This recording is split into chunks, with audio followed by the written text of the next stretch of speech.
The Israeli Security Cabinet yesterday proceeded with Benjamin's plan to fully occupy Gaza. I don't for a second believe that they're going to give up any actual autonomy or sovereignty meaningfully to anybody else, just to be clear. We got to talk about AIPAC attacking you, sending out fundraising emails saying that you are not acting in the interests of our country. I'm absolutely furious. And as a matter of fact, AIPAC needs to register as a foreign lobbyist because they're breaking U.S. laws. We had a conversation yesterday about whether Netanyahu was going to be occupying Gaza City, and he had to get approval from his cabinet on it, and apparently they gave it to him. So the Israeli Security Cabinet yesterday proceeded with Benjamin's plan to fully occupy Gaza. The decision marks a significant escalation in Israel's war with Hamas and could give way to the military occupation of the entire Gaza Strip, not just Gaza City. Now, the cabinet meeting ended after more than 10 hours of deliberation. The news comes after Netanyahu said Israel would begin a new offensive in the territory before handing over the land back to, quote, Arab forces that can coexist within the Jewish state. Okay, so handing the land back over to Arab forces, whatever that means, but it's going to be our state and you're going to exist within it. And by the way, I don't for a second believe that they're going to give up any actual autonomy or sovereignty meaningfully to anybody else, just to be clear. They can say it, but I don't believe it for a second. We intend to take control of all of Gaza, he told Fox News. We don't want to keep Gaza. We want a security perimeter. We don't want to govern it. We don't want to be there as a governing body. Yeah, right. We want to hand it over to the Arab forces that will govern it properly without threatening us. Yeah, right. The effort is designed to root out Hamas, which has not cooperated with the release of the remaining Israeli hostages. About 50 hostages remain captive, more than a dozen whom are believed to be dead. The operation is expected to last several months, displace 1 million Palestinians from Gaza. Trump does not oppose the plan and has decided not to intervene. It's their problem, is basically what he said. So that's happening right now. And we've got Matt Gaetz and Marjorie Taylor Greene, man, lacing into AIPAC and to Israel. And this was pretty interesting because AIPAC apparently is coming after Marjorie, saying Marjorie has just launched an all-out attack on AIPAC and on Israel. She's saying AIPAC is trying to remove her from office because she opposes Israel. Same thing's happening to Thomas Massie and others who don't just bend the knee and do what everyone else does in Congress. She claims Israel is committing genocide, vows to never accept any funding from them ever. Greene declares Americans are tired of this and she's ready to dismantle it completely. Wow. All right, so let's listen. The reason I invited you on is because I think you really diagnose things well ahead of time. And you are concerned about the Republican Party betraying some of the values of America First that President Trump ran on and that you've really been a standard bearer for in the House of Representatives. And in lieu of that, we got to talk about AIPAC attacking you, sending out fundraising emails saying that you are not acting in the interests of our country. Marjorie Taylor Greene, your reaction to AIPAC's fundraising emails attacking you? Yeah, Matt, I'll go ahead and be straight and honest about this. I'm absolutely furious. And as a matter of fact, AIPAC needs to register as a foreign lobbyist because they're breaking U.S. laws by donating to members of Congress and by taking them on a fully funded trip to Israel every single freshman member of Congress's year. They just took them over just recently and had them meet with the Prime Minister of Israel. Yeah, it was crazy. And I saw some photos of it. It is the weirdest, most bizarre thing in the world to have all of our Congress people like sitting around this foreign leader and they're all like smiling, right? Like I saw Harriet Hageman in Wyoming. She's like, yeah, like, oh my gosh, what are you doing over there? Don't you have constituencies back here? Like, what are you doing?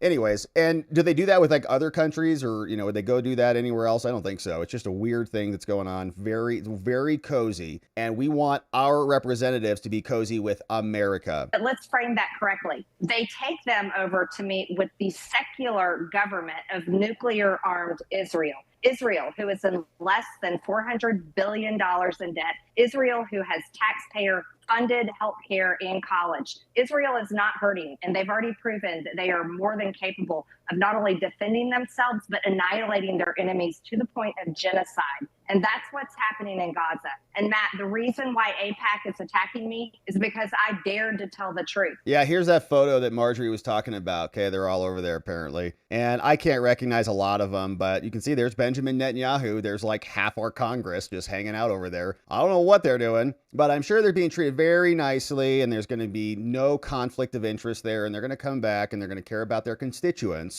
not about, Israeli interests, no doubt about it. And like there's Harriet Hageman, everybody's just so happy to be there. I don't even know who they are, but it just is a strange thing. It's like a field trip or something. All right, you dumb sheep, get on this bus, come over to Israel. We're going to show you how things work around here or something. Now, you might have a high benefit.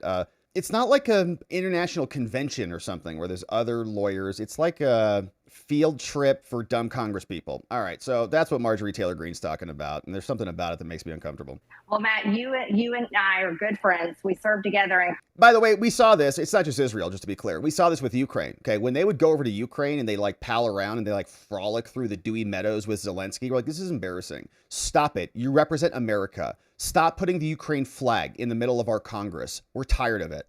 Congress, and you know that I have taken zero money from APAC.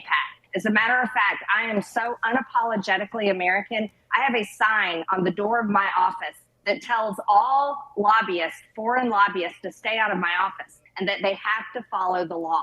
They have to follow the law and register as a foreign lobbyist and be clear about what country they represent. Because I represent America. As a matter of fact, I've been saying America first for a long time, but I'm getting to the point of saying America only. And I'll tell you why, Matt. It's because pretty much if you're under the age of 40, you have no hope for the future. We're $37 trillion in debt. People I'm 39, and it's close. It's close. I still have some hope for the future, but she's right. It's close. Can't afford to buy a house. They can't afford rent. They can't afford insurance. They can't afford their bills. And we have HB1 visas stealing all these American jobs. True. And I'm sick and tired and fed up with it. So if AIPAC, who donates, by the way, to more Democrats than Republicans, as a matter of fact, they're all for Democrats, but they do donate to Republicans as well. But listen, if AIPAC wants to come after me and accuse me of betraying my American values, AIPAC, you know what? You can bring it on. I am totally ready for this. And this is a fight that I will fight, and I will give it my all. And I can guarantee you, you're going to lose because America is fed up, Matt. They're fed up to here with funding foreign wars, funding foreign causes, funding foreign countries for foreign reasons that have nothing to do with Americans, while Americans work their ass off every day and pay their taxes and come home and they're living paycheck to paycheck and their credit cards are maxed out. I don't care anymore. I honestly don't care. So I'll burn this bridge to the ground and I will let the flames light the way. Because this is a fight that needs to happen. Yeah, look, and then you get lectured about being anti-Semitic and not liking our allies or something. And then you realize we have senators, some of the most powerful senators in our whole country, saying that one of their primary reasons for running for Senate was to go support Israel. Ted Cruz said that explicitly.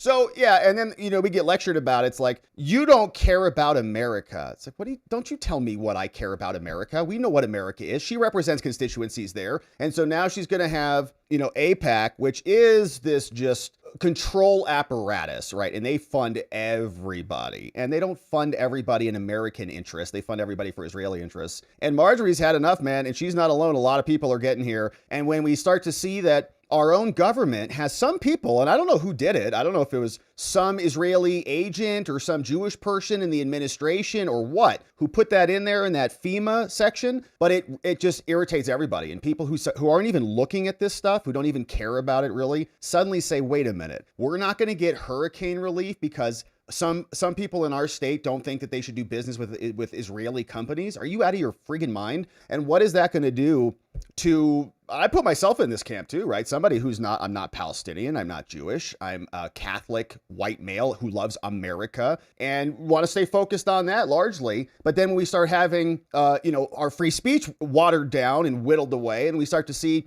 the same love and affection for a foreign entity that we saw with Ukraine or any other entity, we go, what are you doing? Get out of here. This is about America. And the Ukrainians said it too. The Ukrainians came back. They said, you're Russian stooges. You're Putin lovers. You just hate America. All that same crap. And it was disdainful. But I don't think that we saw the Ukrainians pass speech laws that said that we can't rip the Ukrainians. They just brought their flag out and spread it around our congressional building. So Marjorie Taylor Greene, man, I appreciate it. Thomas Massey's also going at them, right? AIPAC's trying to take them both out. And I think it's going to cause them to have more support, right? It's like, it's actually harmful. It's actually detrimental to the cause. When you try to force it into America, we're all going to recoil aggressively. And then you're going to activate us against the effort, your own effort. And I would say the same thing, right? If the Palestinian cause, if we have Ilhan Omar coming out and saying, you can't talk bad about you can't call us terrorists. We're not terrorists. We have legitimate beliefs, blah, blah, blah. And you can't say that in college campuses or whatever. I'd say, get the hell out of here. Are you out of your mind? Same way. And so from our perspective, it's fair.